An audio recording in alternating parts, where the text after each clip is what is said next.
4 years old, I had my first Godzilla experience. But it wasn't with any of the movies, oh no. It was with the Hanna-Barbera cartoon from the 1970s. And I fucking loved that show. I had the toy Godzilla with the wheels on his feet and the retractable flame tongue. I had Godzilla t-shirts, books, and all without yet having seen any of the movies that this show was based on. That didn't come until later when TBS seemed to show a different Godzilla movie every Saturday afternoon, and from that point on, I've been a die-hard Godzilla fan. Godzilla and gaming's gone hand in hand for a long time now. From NES to SNES to Game Boy to GameCube, PS2 and Xbox to Wii. And while none of them have been what I'd call gaming classics, there's been good games and there's been bad. But regardless of how ass-clenchingly awful some of these titles have been, I still end up buying every single one that I can get my hands on. Why?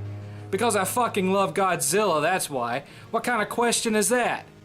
So imagine my elation last year when I first saw a trailer for what was then being promoted as a new PS3 game to celebrate 60 years of Godzilla. Well, I for one just couldn't wait, but then a few months back it was announced that it was coming to the PS4. Oh fuck me, even better. So it's finally here, and is it the great game that I was hoping for? Fuck no, it's goddamn terrible. Is it the worst Godzilla game ever made? Absolutely not. The games on NES and SNES are way worse. Do I love it anyway? Hell fucking yes I do. The last several Godzilla games to hit US shores have mostly been arena-style fighting games, but this title could best be described as a Godzilla simulator. It follows along the general Godzilla film storyline. Japan was attacked by Godzilla in the 1950s, and they thought that they had destroyed him.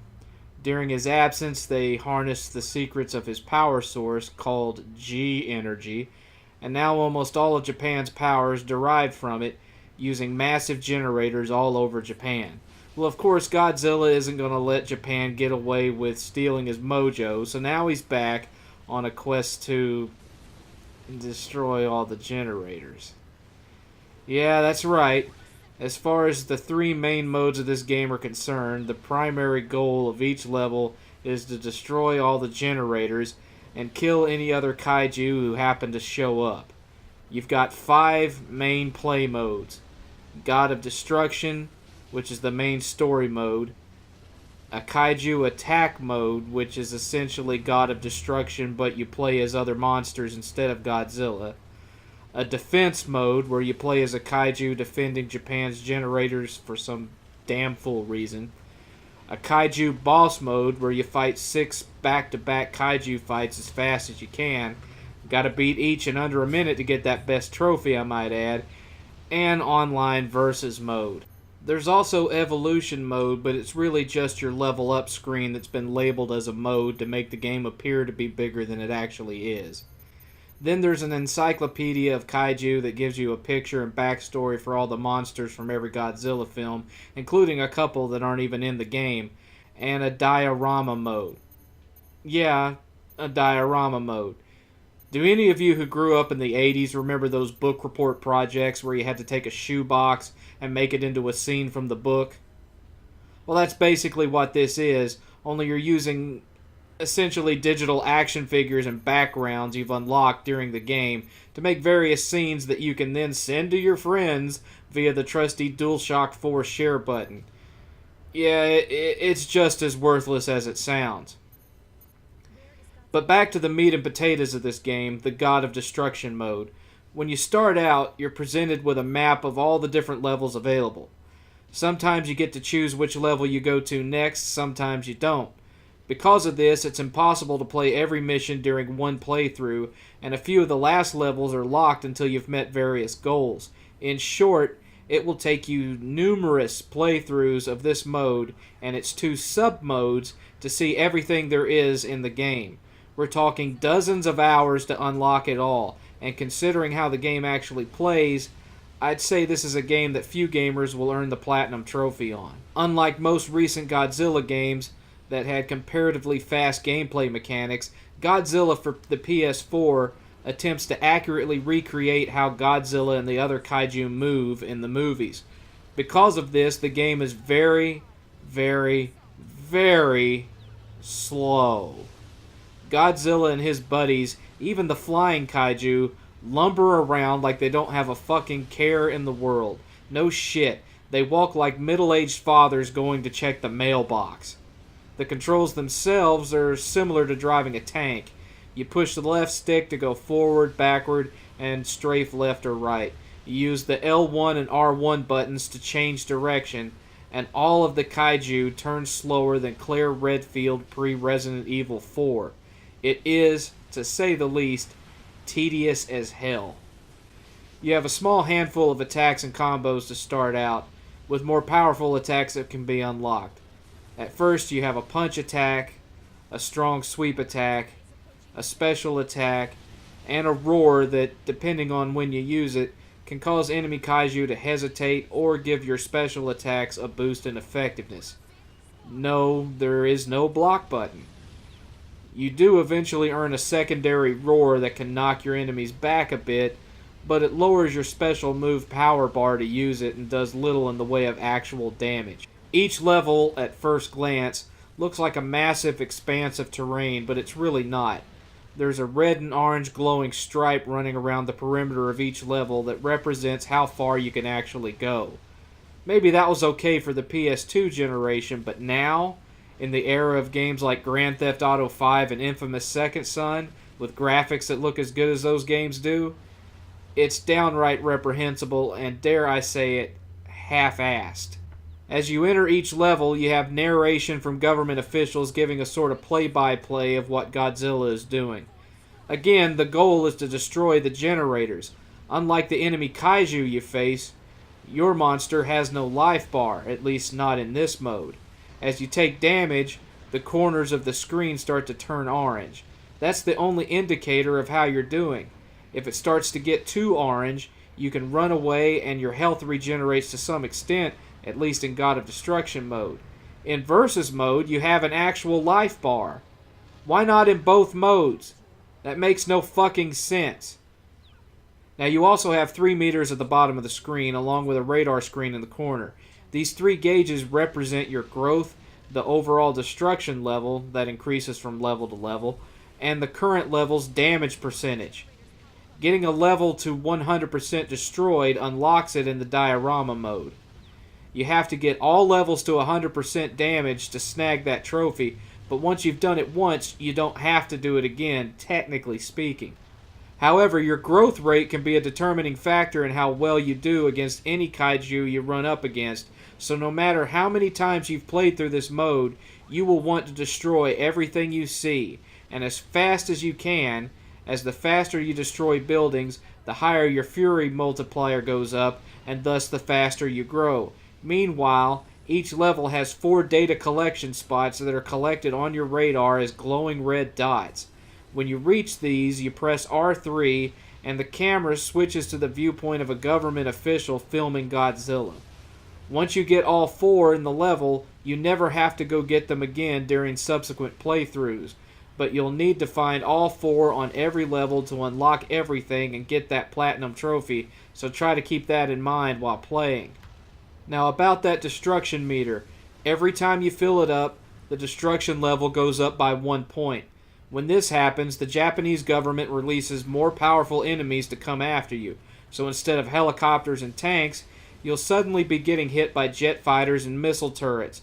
None of them really do much damage no matter how high you get the meter, but it does offer a little change of pace on the challenge level. The jet fighters are a hell of a lot harder to hit than the helicopters. The kaiju you fight, as best as I can tell, is totally at random. Sometimes no kaiju show up at all, sometimes you get a weak, tiny kaiju that's a pushover, and sometimes, when your size is still not even to 70 meters, you get a 100-meter kaiju that appears and kicks your ass, regardless of whether the level is rated hard or not.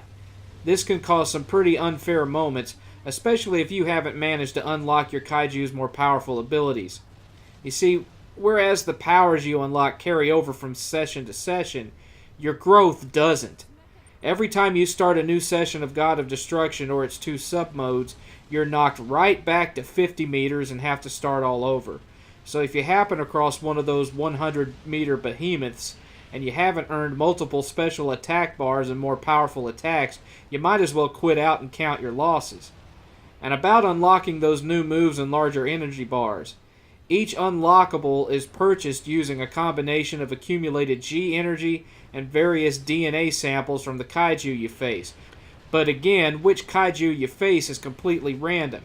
So let's say the next upgrade you need requires 300 G energy, 2 Mecha Godzilla DNA, and 1 Mothra larva DNA. It doesn't sound like a lot, but you can actually play through God of Destruction several times before you end up facing Mothra larva or Mecha Godzilla, and even if both appear in the same playthrough, the rewards you get for defeating them are random too. You might defeat Mecha Godzilla only to get rewarded with Space Godzilla DNA. It's fucking asinine. Can you imagine if sperm banks work this way? A family with a sterile father goes and picks out a sperm from a black PhD in astrophysics, and 9 months later, out pops the product of your wife and a giant ginger sprout farmer? What the fuck? And what's even better, friends and neighbors, is to get that coveted platinum trophy, you have to unlock all the unlockables, including all the figures for the fuck-ass diorama mode that you'll never use, and you have to do even more farming for G energy to buy those, which of course means planning your path through all the buildings in each level to make sure there's as few gaps in action as possible to keep that fucking Fury multiplier as high as you can for as long as you can. Otherwise, the number of times you're going to have to suffer through this shit to unlock everything boggles the goddamn mind. And then there's the versus mode. Oh god, the fucking versus mode. Right off the bat, you'll notice there's no option for local split screen. None. Zip. Zilch. Nada. It's all online only. What the fuck is that shit? What does the damn game industry have against local multiplayer these days? So let me get this straight. For me to be able to fight against 8 or any of my friends that come over, I gotta buy another copy of this game and send them upstairs to get online with 8's PS4 just to have a decent bout of one-on-one with a game that already sucks more ass than a suction hose in a proctologist's operating room? Were the developers on crack? And do you want to know what's even better? Do you want to know? There's no matchmaking. None. You could be a level 15 and be matched up with a level 150 player. The game is already, as new as it is, flooded with players who have maxed out their favorite kaiju, who will happily waltz over and stomp a fucking sinkhole in your ass and walk it dry. And then there's the option to play against 2 opponents, where you'll see the weakest opponent do their best to hide from the other 2 until they've damn near killed each other before sweeping in and 1 to 2 hit killing the survivor. Oh, what a skillful tactician you are, kind sir. I've seen a lot of people complaining about the graphics, and yeah, they look cheap and year 1 PS3 quality, but again, this started out as a PS3 game. Were it not for the fact that this launched alongside the PS3 version, it could technically be considered a fucking remaster. Plus, have you actually seen a Godzilla movie? It's guys in rubber suits with visible zippers and eye flaps knocking down papier-mâché buildings, for fuck's sake. How good did you expect it to look? If you ask me, the graphics are one of its few shining features, as it accurately depicts the look of the delightfully cheesy effects of the original films, right down to the blue-white flashes in the windows just before a building explodes. Both the sound effects and the music are taken straight from the film, so again, no major complaints there, though considering how many Godzilla movies have been made, you'd think they would have added more musical tracks. As good as they are, the few on hand here tend to get a bit old after the 156th playthrough. Oh, and I have to mention this one unintentionally funny sound glitch. Oftentimes you'll smash a helicopter or step on a tank right when the soldier driving said vehicle is talking about how badly he wants to kick Godzilla's ass. Sometimes, not always, but sometimes, there'll be a 2-second or so delay, and then you'll hear the soldier scream in terror and agony. That's right, Sometimes the soldiers will scream 2 seconds after you've stomped them flat or blown them to smithereens.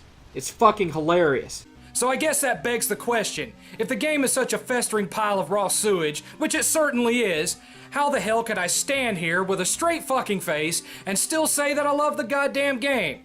Because it's fucking Godzilla, that's why.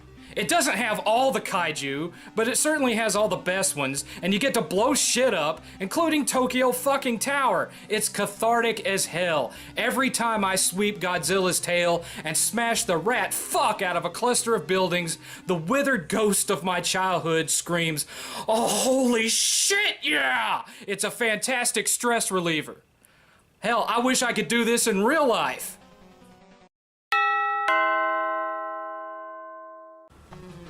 What the fuck do you want? I'm making a video.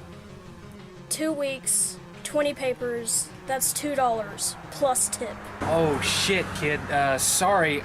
I never have anything but my debit card on me. I don't have a dime on me. Is it alright if I charge it online? Didn't ask for a dime, old man. $2, cash.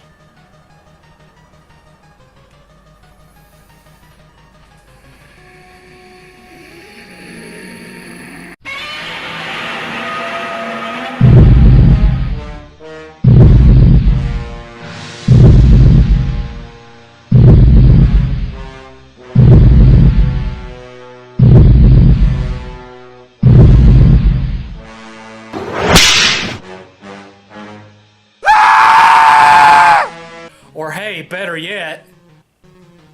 Hey, babe. How about you and I go upstairs so I can beat your high score?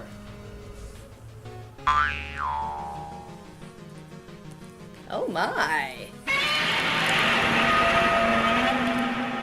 Godzilla is not, by the standard definition, a good game. In almost every respect, it fails to live up to what the modern gamer expects from an action title, and due to its construction, forces you to suffer through its horribleness repeatedly to get the most for your money. For anyone who isn't a die-hard Godzilla fan such as myself, it definitely gets no higher than a 1 out of 7. And yet for those who grew up with Godzilla, who love the movies, who still feel a little chill every time he lets loose with that epic roar, there's a lot to offer in this game. But even then, is it worth $60? Sadly, no, it's not. Wait until it drops to no higher than $24.95, you die-hard Godzilla fans, and then buy it. And with that said, hey, sweet cheeks! Ain't spending the night at a friend's, we got the whole house to ourselves this weekend. How about I lay some of that God of Destruction action on that ass? Eh? Eh? Not tonight. I'm on my period. Oh. Oh well. Well, Buster, I guess it's just you and me tonight. But you're catching.